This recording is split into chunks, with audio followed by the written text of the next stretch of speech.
Any company offering goods for sale is under constant pressure to improve existing products and to bring new products to market. But any product, whether it's a mobile phone, a new medicine, or a washing machine, must go through a period of research and development, R&D, to make improvements to the design, ensure that it's safe, and that consumers will want to buy it. Simon Lyons runs a small design company, Version 22, in Loughborough, a town north of London. In 2016, the company launched a clever product called Nimble. Nimble is a one-finger safety cutter. You put it on your fingertip. It's got a tiny blade at the tip, and you can use it to cut open boxes and parcels that come through the post, food packaging, product packaging. Simon first had the idea when he was studying at university and entered a competition. The brief was to look at these videos of elderly and disabled people describing problems they had at home and to pick one of those problems and to design a solution. The one problem that kept coming up the most was people with arthritis in their hands really struggling to open food packaging in the kitchen. After he had the idea, Simon began the research and development process.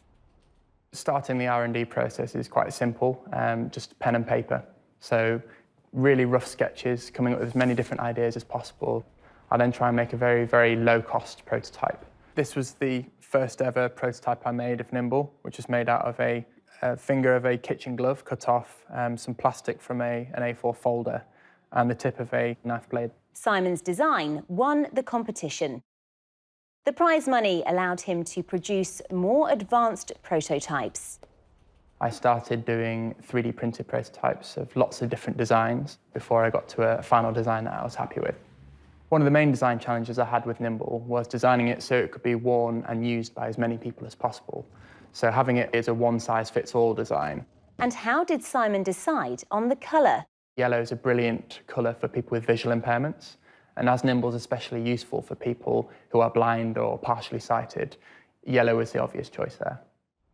Once Simon was confident with the design, Nimble was ready for user testing.